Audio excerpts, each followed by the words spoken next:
Good morning. এখন morning নেই যদিও, এখন 11টা বাজে। আমি খাচ্ছি সকালের ব্রেকফাস্ট। সেই ব্রেকফাস্ট খেতে খেতে আমি জিজ্ঞেস করেছিলাম মাকে যে কী রান্না হয়েছে। তো যেগুলো বললো ওগুলো আমি খাবো, কিন্তু মানে থাকে না, একটা ভালো পদ না হলে কি হয়। তো মা যাবে বাজারে, তো ওই মোমেন্টের মধ্যে, ওইটুকু সময়ের মধ্যে টুকটাক বাজার করতে আর কি। তো ওই মোমেন্টের মধ্যে আমাকে কিছু একটা রান্না করতে হবে। তো সহজ উপায়ে আবার অনেকটি ভাত খাওয়া যায় একসাথে, এরকমই ভাবছিলাম কী রান্না করব। একটু ঘাটাঘাটি করলাম, বাইরে গিয়ে হাঁটাহাঁটি করতে করতে তখন আমাদের ভাড়াটিয়া বাড়ির আন্টিটা দেখলাম ধনিয়া পাতার গাছ লাগিয়েছে। তো ওখান থেকে আমি আইডিয়া পেলাম তাহলে ধনিয়া বাটা করি, ধনিয়া পাতা বাটা, সরি। তো ওটাই আজকে বানাবো, আর ভাবলাম তোমাদের সাথে শেয়ার করবো। ছোট্ট রেসিপি, এই জন্যই শেয়ার করবো। বড় রেসিপি শেয়ার করতে আমি পারি না, কারণ এক হাতে শেয়ার করবো রেসিপি, অন্য হাতে রান্না করবো, এটা আমার হয় না। তাও এইটাই বা কতটুকু পারবো করতে আমি নিজেও জানি না। তো মা যাক, তারপরে তোমাদের সাথে একবারে রান্নাঘরে দেখা হচ্ছে। তো আমি রান্নাঘরে চলে এসেছি। প্রথমেই নিয়ে নিয়েছি দুটো কাঁচা লঙ্কা, কিছুটা রসুন ছুলে, আর ভিজিয়ে রেখেছিলাম ধনিয়া পাতাগুলো। এবার ধনিয়া পাতাগুলো ভালো করে ধুয়ে নেবার পালা। খুব তাড়াতাড়ি আমাদের রান্নাটা শেষ করতে হবে মা আসার আগেই, তাই আমি তাড়াতাড়ি করে দেখাচ্ছি। আমি যেহেতু অনেকক্ষণ ধরেই ধনিয়া পাতাটা ভিজিয়ে রেখেছিলাম, তাই আমি আর একবারই ধোবো। তোমরা চাইলে আরও 2-3 বার ধুয়ে নিতে পারো, তাহলে ভালো করে নোংরাটা পরিষ্কার হয়ে যাবে। তো ধুয়ে নিচ্ছি আমি ধনিয়া পাতাটা, তোমরা দেখতেই পাচ্ছ।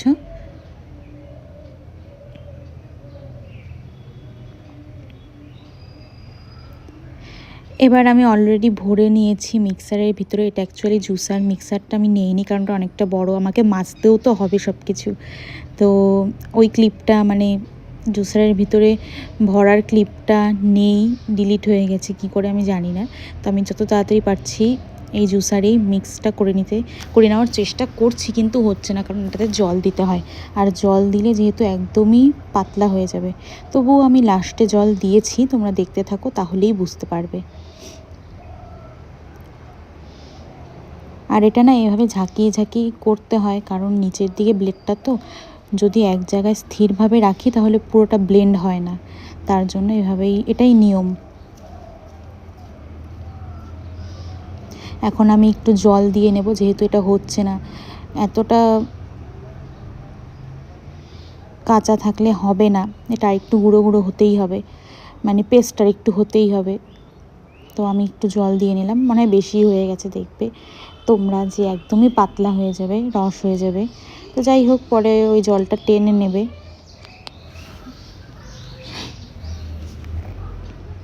এখন একদম পারফেক্ট হচ্ছে।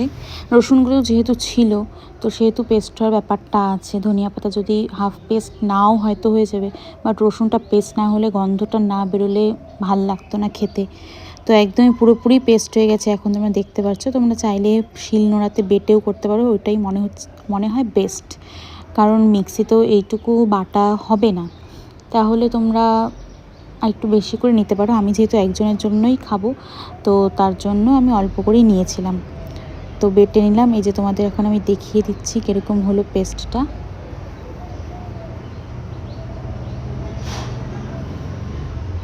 এবার আমি কড়াইয়ের দিকে ফোকাস করব। আমি একটা কৌটার সামনে ফোনটা রেখে ভিডিও বানাচ্ছিলাম, তার জন্য এরকম হয়েছে, তোমরা একটু ম্যানেজ করে নিও।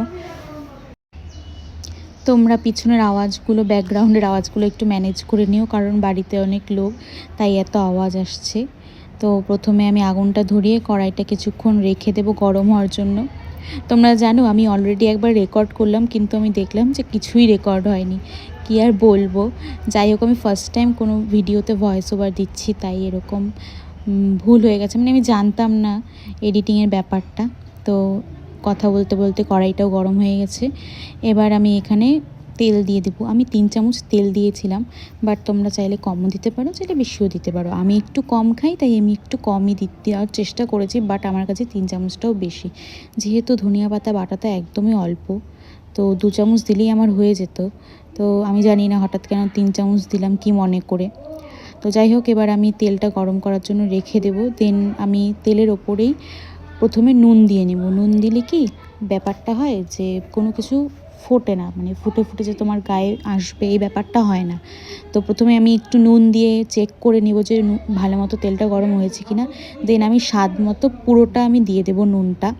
তোমরা প্লিজ পিছনের ব্যাকগ্রাউন্ডটাকে অ্যাভয়েড করো, আমার কাছে কোনো মাইক নেই তার জন্য এই অবস্থা। আমি যেখানেই যাচ্ছি কোনো না কোনো আওয়াজ হচ্ছে, তো কী আর করা যাবে। তারপরে আমি পেস্ট করে রাখা ধনিয়া পাতাটা একদমই দিয়ে দেব। ব্যাস, আর কোনো কিচ্ছু করার নেই, এটুকুই রেসিপি। এরপরে খালি ধনিয়া পাতা বাটার জলটুকু শুষে নেবে, আর ওটা শুষে নিয়ে শক্ত হয়ে যাবে জলটুকু, তাহলেই রেডি হয়ে যাবে ধনিয়া পাতা বাটা। তো দেখতে থাকো, তোমাদের আমি দেখাবো যে কতটা শুষে নিতে হবে, মানে কতটা শুষে নিলে তোমাদের জিনিসটা রেডি হয়ে যাবে। তো আমি তোমাদের দেখাচ্ছি।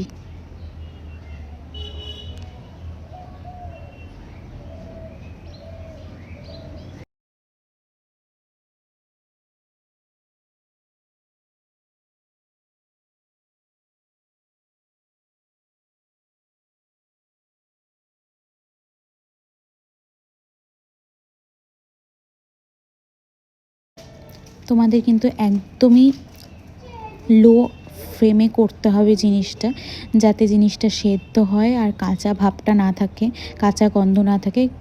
গ্যাসের ফ্লেম একদম লো করে নিয়ে করতে হবে, যতটুক সময়ই লাগুক না কেন।